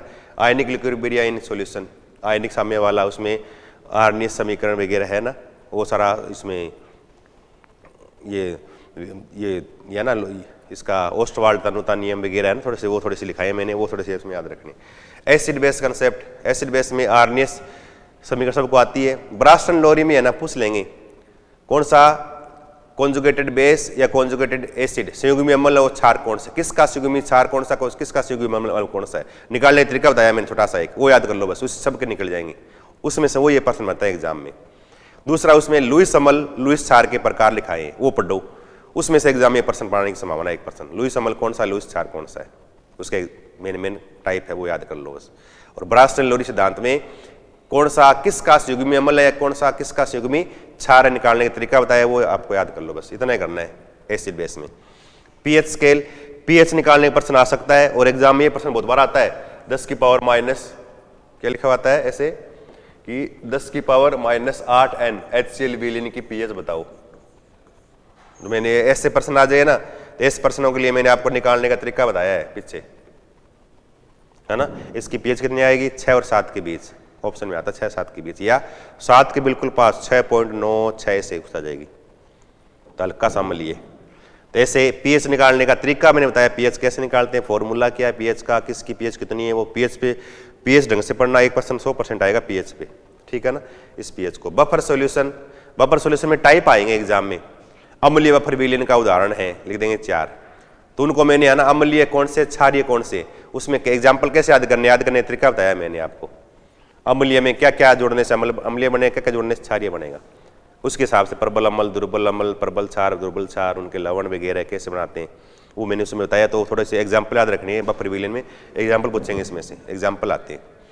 Dissociation of acid and base, अम्ल क्षार का वियोजन, उसके हिसाब से प्रबल अम्लीय कौन सा है, प्रबल अम्ल कौन सा है, दुर्बल अम्ल कौन सा है, प्रबल क्षार कौन सा है, दुर्बल क्षार कौन सा है, उनके वियोजन स्थिरांक K1 K2 K3 के मान कैसे घटते जाएंगे, वो थोड़ा सा मैंने इसमें लिखा है, और कैसे उनमें रिलेशन है, दो अम्लों के वियोजन स्थिरांक के मान दे रखे हों तो उनके अम्लीय सामर्थ्य है कैसे निकालते हैं, निकालने का तरीका उसमें मैंने लिखा है न्यूमेरिकल, वो याद रखना है। कॉमन आयन इफेक्ट है, उसमें ज़्यादा सीधा ही प्रश्न आएगा, जल में NaCl घोलो या जल में HCl घोला, उसमें NaCl घोलो, कौन सा कम घोला ज़्यादा घोलेगा, या कॉमन आयन इफेक्ट में है ना हमने रेडिकल टेस्ट करते हैं तब कहाँ काम में आता है ये, फर्स्ट जैसे ग्रुप है उसमें HCl डालने के बाद ये है ना, ये पहले में HCl डालने के बाद सेकंड ग्रुप में H2 गैस पास करते हैं, वो तेरा वो सारा है ना, थोड़ा सा एसिड उसमें रेडिकल वाला पार्ट है ना, उस थोड़ा सा में पढ़ना है, इसमें आ जाएगा वो। सोल्युबिलिटी प्रोडक्ट, ये याद करना है, ये याद करना है, इसमें से एक प्रश्न आ सकता है, विलेयता गुणनफल KSP कैसे, तो संतृप्त विलीन के लिए मान कैसे होता है, असंतृप्त के लिए कैसे है, या फिर क्या है अति संतृप्त के लिए KSP और आयनिक संतृप्तता के बीच में क्या संबंध रहता है, वो थोड़ा संबंध मैंने लिखाया है, वो थोड़ा सा आपको याद रखना है, बस इतना ही कर लो। उसके बाद थर्मोडायनामिक्स, और थर्मोडायनामिक्स आपके शायद हट गई है ना, ये आपके नहीं है, थर्मोडायनामिक्स वाला पार्ट आपके सेकंड ग्रेड में हट गया ये, ठीक है ना। उसके बाद देखो Redux reaction, concept of Redux reaction, अब देखो इसमें है ना 2 ही पॉइंट याद कर लो बस, या तो अभिक्रिया संतुलित में आ जाएगा, रिएक्शन लिख देंगे, रिएक्शन में आगे लिख देंगे x, सीधे लिख दिया y, लिख देंगे x और y का मान कितना लिखोगे, 2 लिखोगे या 4 लिखो, तो आप इजीली कर सकते हो, 4 ऑप्शन रख करके देख लो एक बार, x y की जगह, दोनों तरफ अभिक्रिया संतुलित हो जाए ना, वही उत्तर आ जाएगा बस, कुछ करने की आवश्यकता है नहीं। या फिर मेन प्रश्न जो आता है ऑक्सीडेशन नंबर का आता है, ऑक्सीकरणांक के लिख देंगे, आपको कोई फॉर्मूला लिख देंगे, पूछ लेंगे इस सूत्र में सल्फर का या ऑक्सीजन का या कोई धातु का किसी का भी, इसका ऑक्सीकरण अंक बताइए या ऑक्सीकरण अवस्था बताइए, वो आपको निकालने का तरीका बताया मैंने। 1% पक्का आएगा 100%, याद कर लो 100% 1% पक्का आएगा ऑक्सीडेशन नंबर में से।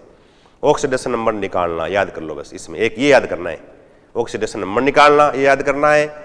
दूसरा याद करना है अभिक्रिया संतुलित में कुछ याद नहीं करना, आगे जो स्टाइकोमेट्री गुणांक लगाएंगे ना वो लिख देंगे कितने गुणांक है। पीछे फर्स्ट ग्रेड में साइंस पर्सन भी आया था कि एक्स का मान होगा, अक्स लिख दिया आगे, फॉर्मूले के आगे संख्या ना लिख कर वहाँ संख्या लिख दी 2 4 6 ऐसे, तो संख्या लगा के देख लो, लगा के दोनों तरफ सेम हो जाए वो उत्तर हो जाएगा उसका, आराम से कर सकते, कोई दिक्कत ही नहीं है।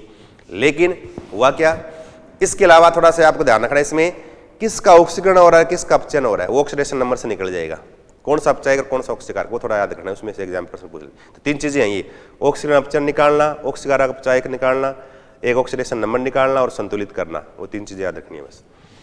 उसके बाद देखो मेटल नॉन मेटल मेटलर्जी, और मेटलर्जी में है ना यह प्रश्न आ जाएगा आपके ओर्स यानी अयस्क में से, इन धातुओं के मेन अयस्क कौन से हैं, थोड़ी अयस्क पे रीडिंग मारो, अयस्क याद करो, उसका पूछ लेंगे। मरकरी का अयस्क है, सिन्नी बार पूछ लेते कई बार, लेड का अयस्क है, गेलेना, जो अच्छे से नाम है ना वो थोड़े एग्जाम में पूछते हैं, मेटाइट, मैग्नेटाइट, बॉक्साइड, एल्यूमिनियम का ऐसे पूछ लेते हैं, तो वो थोड़े अयस्क याद करने हैं एक तो आपको।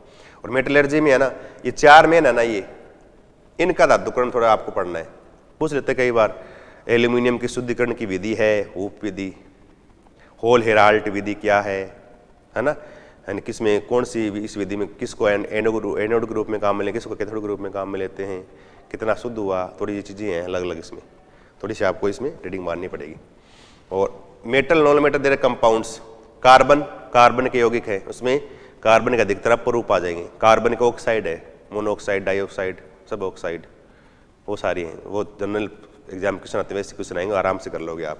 ऐसे नाइट्रोजन है, नाइट्रोजन कौन से परिवार का है, उसकी प्रॉपर्टीज़ क्या होती है, फिर नाइट्रोजन के ऑक्साइड कौन कौन से 5 ऑक्साइड, कौन से ऑक्साइड में नाइट्रोजन पर चार्ज कितना आएगा, वो कौन सा ऑक्साइड प्रतिचुंबक है कौन सा अनुचुंबकीय है, वो थोड़ा निकालना। इसके अलावा नाइट्रिक एसिड बनाने की विधि, ओस्टवाल्ड विधि कैसे है, वो थोड़ा जनरल मेन जनरल चीज़ें लिखाई है, वो आपको रीडिंग मार लेना, आराम से आपका हो जाएगा। ऐसे सल्फर है, सल्फर का पररूप वगैरह है, सल्फर के ऑक्सी अम्ल, सल्फ्यूरिक अम्ल है ना, सल्फ्यूरस अम्ल है, थायोनिक सल्फ्यूरिक एसिड ऐसे है ना, पेरोक्सी सल्फ्यूरिक एसिड है ना, या कहते हैं डायो या डाई सल्फ्यूरिक एसिड है, इस तरह से आ जाए है ना, तो वो सल्फ्यूरिक एसिड के ऑक्सी अम्ल है थोड़े याद रखने, उसमें सल्फर का ऑक्सीडेशन नंबर याद रखना है।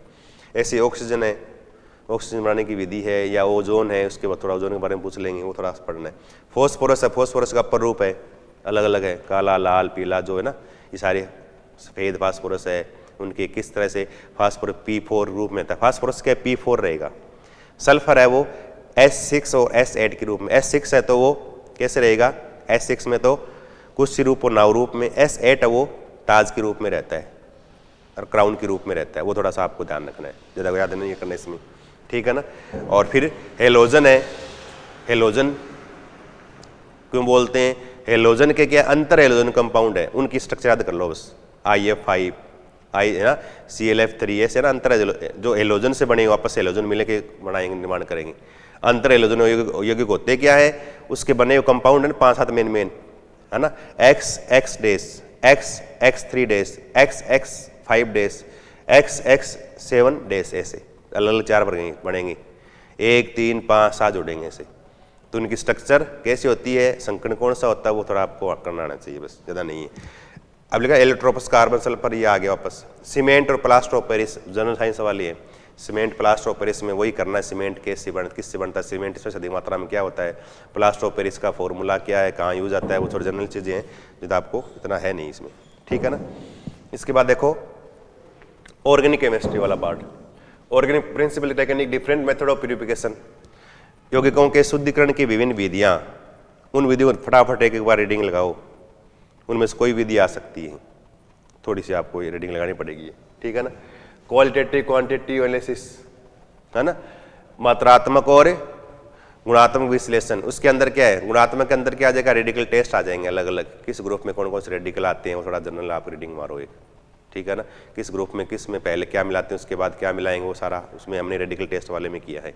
मात्रात्मक विश्लेषण में कार्बन की प्रतिशत मात्रा निकालना, हाइड्रोजन की निकालना, इन सब की निकालने के लिए विधि लिखाई है मैंने, विधियों के नाम याद कर लो बस, विधियों के नाम फॉर्मूला याद कर लो, बस इतना कर लो। औसत छोटा सा आ जाए न्यूमेरिकल ना, फॉर्मूला याद है तो रख के आप आराम से मान निकाल सकते हो।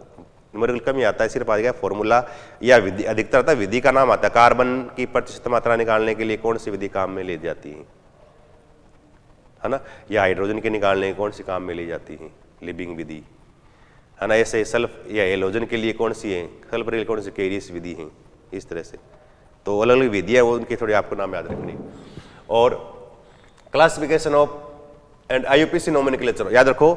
आईयूपीसी नामकरण में से एक प्रश्न पक्का आएगा।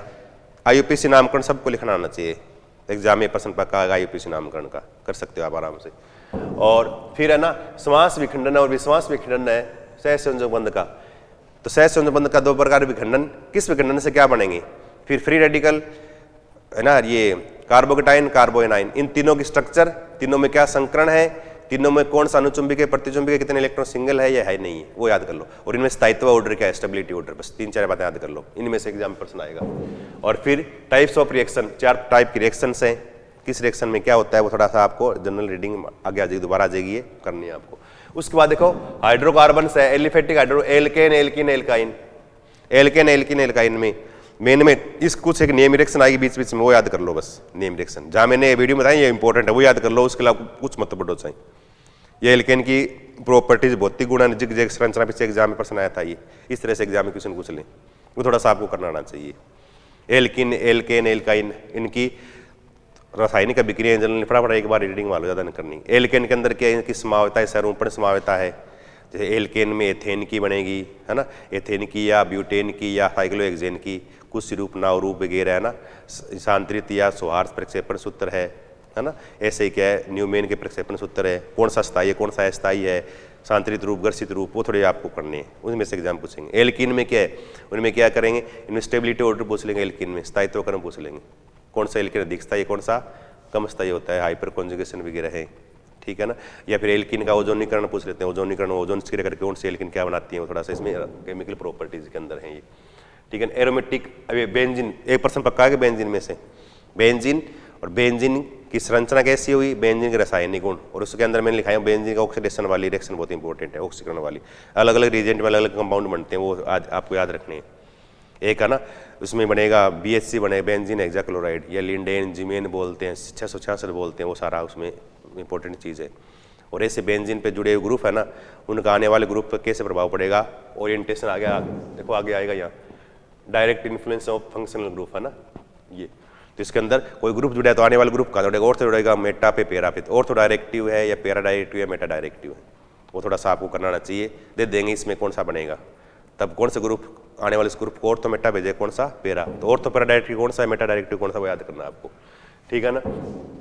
फिर कंसेप्ट ऑफ ये है ना chemical properties, mechanism of electrophilic substitution reaction, electrons में प्रतिस्थापन अभिक्रिया है, नाइट्रीकरण, हेलोजनीकरण, सल्फोनीकरण है ना, इस बेंजीन की वो देखनी है आपको।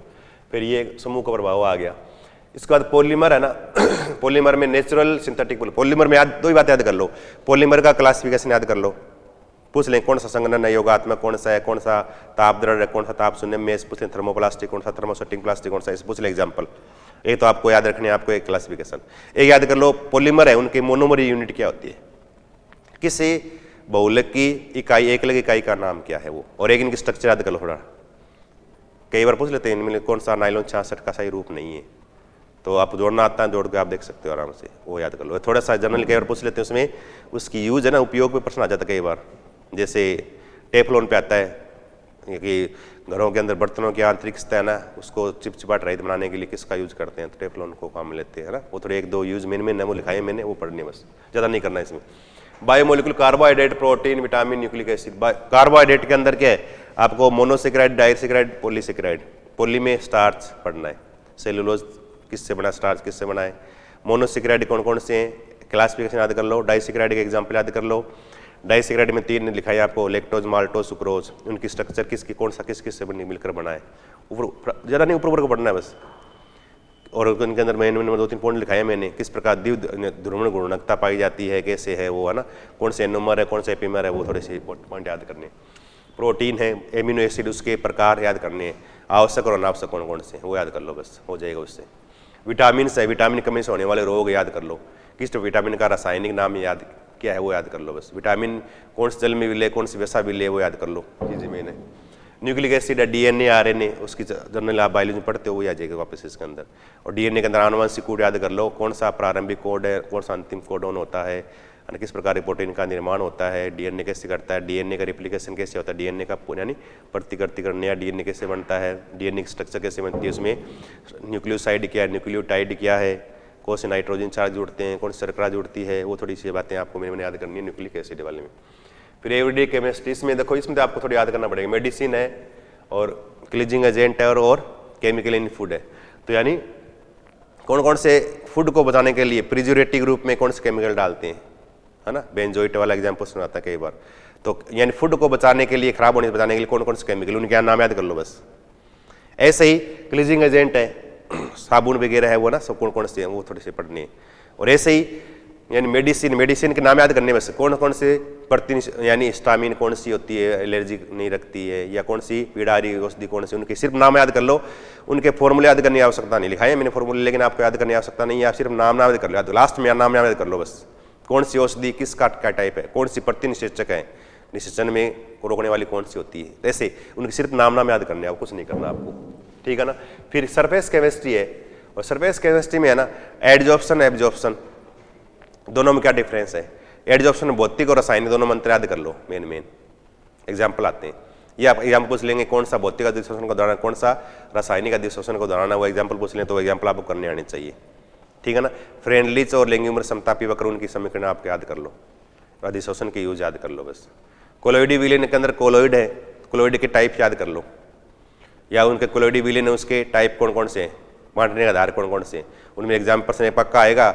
प्रक्षेपण माध्यम कौन सा, प्रक्षिप्त प्रवास्ता कौन सा, किस में क्या घुलता है, कौन बनता है, एग्जाम्पल लिखा है मैंने, एक टेबल बनाई है, वो याद कर लो, उसमें से 1% पक्का आएगा, 100%। और फिर है ना कोलाइडी विलीन, उसके पृथक्करण की विधियां लिखी है, कुछ से उनके शुद्धिकरण की विधियां लिखी है, पोन विधि वगैरह ना, विद्युत प्रक्षेपण विधि, कौन सी विधि किसके अंदर काम आती है वो याद कर लो बस, किसके पृथक्करण में कौन सी विधि काम में आती है, शुद्धिकरण में कौन सी विधि काम में आती है। और फिर आपको एक कोलॉइड है, उसका यूज याद करना है, उपयोग में प्रश्न आता है कई बार, डेल्टा का निर्माण वगैरह है ना, जैसे धुआं, आकाश का नीला दिखना है, इस तरह से कट लगने पर पिटकड़ी लगाना है, रक्त का थक्का बनना है, सारे कुछ यूज लिखाए मैंने, वो थोड़ी याद करने। और एक याद रखो पायस ढंग से पढ़ना, कौन सा है ना, जल में तेल का, तेल में जल का, उदाहरण याद करने। पीछे एग्जाम प्रश्न पूछा गया है, कौन सा जल में तेल का पायस का उदाहरण है, या यानी उसको क्या बोलते हैं, पायस बोलते हैं या इमल्सन बोलते हैं, तो थोड़ा ढंग से पढ़ना आपको इसमें इमल्सन वाला पॉइंट। उसके बाद इन्वायरमेंटल केमिस्ट्री, ये जनरल है, ये आप कर लोगे आराम से। Air pollution, water pollution, effect depletion, ozone वाला याद कर लो ढंग से, इसमें प्रश्न आ जाएगा एक। ग्रीन हाउस इफेक्ट याद कर लो, ग्रीन हाउस के लिए गैसों का क्रम याद कर लो, कौन कौन से गैसें उत्तरदायी, कौन से उत्तरदायी नहीं, यही पूछते हैं एग्जाम में, ग्लोबल वार्मिंग के लिए, ग्रीन हाउस के लिए, है ना। और strategy of control of environmental pollution, ये तो पोल्यूशन के बारे में जनरल है, आप फिर आराम से जनरल प्रश्न आएंगे, अधिकतर आएंगे global warming, green house effect या फिर ओजोन लेयर में से, इनको ढंग से पढ़ना है, ये इनमें से प्रश्न हो जाएगा आपका एक। फिर जीरो ग्रुप एलिमेंट है, जीरो ग्रुप एलिमेंट, और जीरो ग्रुप एलिमेंट के अंदर लास्ट ग्रुप याद करना है, कौन कौन से आते हैं इसके अंदर वो याद करने हैं। लास्ट में 18वें वर्ग के अंदर जिसको जीरो ग्रुप बोलते हैं वो याद रखना है। इसके अंदर इसके पृथक्करण की विधियाँ लिखी हैं हमने, उसके अंदर रेले विधि, रिंग फिशर विधि, रिंग विधि, अलग 3-4 लिखी है हमने 3। तो किस विधि में क्या क्या करते हैं वो थोड़ा सा पढ़ लो बस, हल्का हल्का। और फिर आपको जीनोन है ना, XCF2, XCF4, XCF6 जीनोन के कंपाउंड्स बनाए गए हैं। सिर्फ किसके बनाए गए, जीनोन, किसने, नीलबर्ट लेटर ने बनाए, वो याद रखना है। कौन सा कंपाउंड बनाया, वो जीनोन वाला PTF6 के साथ, वो आपको याद रखना, लाल रंग का कंपाउंड। फिर XCF2, XCF6, F4, F6, उनके स्ट्रक्चर, किसमें कितने लोन पेयर है और कैसे बनाने की विधि है, कौन सा स्थायी है, कौन सा किसका रिएक्शन करेगा, क्या बनाएगा, मैंने रिएक्शन लिखाई है, एग्जाम प्रश्न आते हैं उसमें से, केमिकल रिएक्शन तीनों की, वो याद करने बस। ये तीन कंपाउंड पढ़ने आपको ढंग से, उन्हीं में से प्रश्न हो जाएगा आपके एक, ठीक है ना। और इसके बाद D block element, D block element है ना, एक तो डी ब्लॉक में 3D, 4D, 5D, तीनों डी के ना आपको इलेक्ट्रॉनिक विन्यास आने चाहिए। कोई किसी का भी इलेक्ट्रॉनिक विन्यास पूछ लेगा, जहाँ पर थोड़ा सा वेरिएशन आएगा वहाँ पूछेगा, वो किस में कहाँ आ रहा है वेरिएशन, वो थोड़ा आपको याद रखना, टिक कर याद ढंग से याद करना है। तीनों का इलेक्ट्रॉनिक विन्यास, तीनों यानी डी सीरीज का। इसके अलावा फिर इसमें ऑक्सीडेशन स्टेट किस में कितनी है, वो थोड़ा सा आपको ध्यान रखना है। अब कौन सा कलर्ड, कौन सा कलरलेस है, वो आपको बताया मैंने करना है। डी ट्रांजिशन किस में होता है, किस में नहीं होता, उस हिसाब से वो प्रश्न आपको अटेम्प्ट करना है। मैग्नेटिक प्रॉपर्टी वही रहेगा, अनपेड इलेक्ट्रॉन पैरामैग्नेटिक है, निकालने तरीका रूट NN+2 वाला फॉर्मूला लगा के, उससे निकालते हैं। पीछे आपके वे कोऑर्डिनेशन वाले में आ गया, सेम ऐसे आएगा इसके अंदर भी। फिर इंटरस्टेशियल कंपाउंड है, कैटालिटिक प्रॉपर्टी। कैटालिटिक प्रॉपर्टी के अंदर कौन से कैटलिस्ट को किसके अंदर काम में लेते हैं, कौन सी रिएक्शन में कौन सा कैटलिस्ट काम में आता है, वो थोड़ा पढ़ लो आप जनरल बस। मिश्र धातु 2-3 मेन में लिखाई है, वो मिश्र धातु किससे कौन से किससे बनती है वो थोड़ा रीडिंग मार लो बस। वो ये एफ ब्लॉक एलिमेंट में लेंथ एक्टिनोड दोनों का इलेक्ट्रॉनिक विन्यास याद कर लो, 1% पक्का आएगा। लेंथ एक्टिनोड दोनों में से इलेक्ट्रॉनिक विन्यास दोनों का एक पक्का आएगा। इसके अलावा इन दोनों में दोनों को ही ऑक्सीडेशन स्टेट किसकी सबसे अधिक किसकी सबसे कम है, वो थोड़ी आप ढंग से याद कर लो, उसमें से 1% पक्का आपके एग्जाम में बैठ जाएगा, ठीक है ना। और लेंथ एंड कॉन्ट्रैक्शन है, लेंथ एंड संकुचन है, वो थोड़ा ढंग से पढ़ लो आप, लेंथ एंड संकुचन, उसमें से कोई ना कोई प्रश्न आपके पक्का है, कहाँ किस में मान बढ़ रहा, आकार बड़ा या छोटा है, वो आपको याद करना है ये। और ये बायोलॉजी वाला पार्ट है, ये आप आराम से कर सकते हो, इसमें बताने की आवश्यकता है नहीं। रिएक्शन मैकेनिज्म है, इसमें से कोई ना कोई 1-2 प्रश्न आएंगे, इसमें जनरल अन केमिकल रिएक्शंस हैं, वो SN1 SN2 मैंने अलग से लिखाई है आपको, वो आप इजीली इसमें कर सकते हो, कोई बताने की आवश्यकता है नहीं। हाइपर कॉन्जुगेशन है, मेसोमेरिक इफेक्ट है, वो सारा। स्पेक्ट्रोस्कोपी वाला है ना, उसमें यूवी विजिबल है ना, इसके अंदर क्या किस क्षेत्र में कौन सी स्पेक्ट्रोस्कोपी होती है, लैम्बर्ट बियर का नियम है क्या, नियम वगैरह है ना, वो थोड़े आपको याद नहीं। ऑक्सोक्रोम क्रोमोफोर है ना, इनके एक आपको एग्जाम्पल याद करने हैं, किस में कौन सा उदाहरण आता है एग्जाम में, एग्जाम्पल्स आपको याद करने। शिफ्ट है, शिफ्ट के 4 प्रकार लिखे, वो थोड़े से आप ढंग से थोड़े याद कर लो। एक है ना आपको इसमें वुडवर्ड फिजर का नियम है, उसमें लैम्डा मैक्सिमम का मान निकालना है, तो वो मान निकालने का आपको तरीका आना चाहिए, वो तरीका हमें यहाँ पर थोड़ा सा करना बस, उसमें से एग्जाम प्रश्न आएगा। बाकी इसमें IR बैंड याद करने की आवश्यकता नहीं, एग्जाम में क्वेश्चन आता नहीं, अगर आता है तो डिलीट हो जाता है, क्योंकि हर किताब में उसके थोड़े अलग अलग वेरिएशन मिलते हैं आपको, ठीक है ना। और इसमें एक हुक लो जो है ना, हुक का नियम, ये थोड़ा सा आपको ध्यान रखना है। हुक का नियम कई बार एग्जाम में इसका डायरेक्ट फॉर्मूला पूछ लेते हैं ये। उसके बाद केमिकल काइनेटिक्स वाला है ना, इसमें order of molecularity of reaction, उसमें अभिक्रिया उसकी अणुसंख्यता निकालना आने चाहिए, एक कोटि निकालनी, कोटि के एग्जाम्पल्स आने चाहिए। First order reaction, second order, इनके लिए अवकलित समाकलित समीकरण याद रखना है। उनमें से फर्स्ट ऑर्डर के अंदर आपको एग्जाम में न्यूमेरिकल कुछ न्यूमेरिकल करना आना चाहिए। हाफ लाइफ है, हाफ लाइफ पे आपको इसमें क्वेश्चन करने आने चाहिए। और इसके अलावा इसमें आर्निश समीकरण है, किस तरह आर्निश समीकरण के 2 अलग अलग तापों पर मान आते हैं, वो मान आपको करने आने चाहिए। और इनमें आपको ऑर्डर के इनके एग्जाम्पल्स याद करने हैं, ठीक है ना। और एक कलिजन थ्योरी है, इस पे एग्जाम में क्वेश्चन आता है, और एक एक्टिवेटेड कॉम्प्लेक्स थ्योरी है। कलिजन थ्योरी जो है ना, अब कलिजन थ्योरी के अंदर क्या है कि कलिजन थ्योरी किस प्रकार टक्कर सिद्धांत के अलावा किस प्रकार से अभिक्रिया का वेग बढ़ेगा घटेगा, उसमें मैंने 2-4 महीने में स्टेटमेंट लिखाए, वो स्टेटमेंट आपको याद इसमें रखने हैं। फिर सॉल्यूशन वाले में कोई एक न्यूमेरिकल आएगा, ध्यान रखना ये। सॉल्यूशन वाले न्यूमेरिकल के अंदर क्या आपको नॉर्मलता है, मोलरता है, फॉर्मलता है, उनके आपको फॉर्मूले याद रखने हैं। उन फॉर्मूलों में कोई प्रश्न रख के आप आराम इजीली के क्वेश्चन कर सकते हो, वो थोड़ा सा आपको ध्यान रखना है इसमें। इस वेपर प्रेशर वाला बताया मैंने, 4 है, और कौन से अणुसंख्यक गुणधर्म है, कौन सा नहीं है, वो थोड़े याद रखने हैं, उनकी आपको फॉर्मूले याद रखने हैं। और हर के अंदर मैंने बताया इस एग्जाम में इसमें क्वेश्चन इंपॉर्टेंट है। और इसके अंदर एक है ना वांट ऑफ फैक्टर आएगा, एक वांट ऑफ फैक्टर पे एग्जाम में क्वेश्चन आते हैं, वांट ऑफ फैक्टर आपको ढंग से याद रखना है ये। और लास्ट में इलेक्ट्रोकेमिस्ट्री वाले में इसमें न्यूमेरिकल आएगा। सेल है, सेल का प्रकार, EMF निकालने का तरीका आना चाहिए। और इसमें एक नंस समीकरण, अनंस समीकरण का रूप कौन सा अलग अलग लिख दें, कोई क्वेश्चन लिख दें, उसके लिए नंस समीकरण लिखने का तरीका आना चाहिए, यानी एक इलेक्ट्रोड के लिए है या दोनों इलेक्ट्रोड के लिखने का तरीका, सेल के प्रकार वगैरह हैं, है ना, सेल कांस्टेंट वगैरह है। और ये चालकता 3 प्रकार की है ना, मोलर चालकता, तुल्यांकित चालकता, और ये लास्ट में ये विशिष्ट चालकता, इनकी यूनिट वगैरह या इकाई याद कर लो। और इनके आपको फॉर्मूले याद रखने, इनकी मुख्य इसका सूत्र क्या है, वो सूत्र याद रखने। और फिर एक कोलराउस नियम है ना, कोलराउस नियम का फॉर्मूला याद कर लो। और कोई भी आयनिक कंपाउंड लिखा हो जो इसका डिसोसिएशन लिखा हुआ आ जाए, कहते इसके लिए आपको आर्निश यानी कोलराउस का नियम लिखना है, तो कोलराउस का नियम लिखने का तरीका आना चाहिए। उसके 4 अनुप्रयोग, अनुप्रयोग को रीडिंग मार लो एक बार, विजन स्थिरांक का मान निकालना वगैरह, वो सारे इसमें आपको करना आना चाहिए, ठीक है ना। बाकी वही है फ्लोबिलिटी प्रोडक्ट वगैरह है, आप आराम से कर सकते हैं। तो ये मेन इस चीज़ें हैं इसमें, किसमें सेकंड ग्रेड वाले अपने एग्जाम में। तो इन चीज़ों थोड़ा सा लास्ट में आपको फोकस करना है, और इसी के हिसाब से आप लास्ट में क्या लास्ट दिन आपको तैयारी करनी है। इसी में से आपको न्यू मानो लगभग आपको 90% क्वेश्चन इसी में से आपको मिल जाएंगे, ठीक है। धन्यवाद।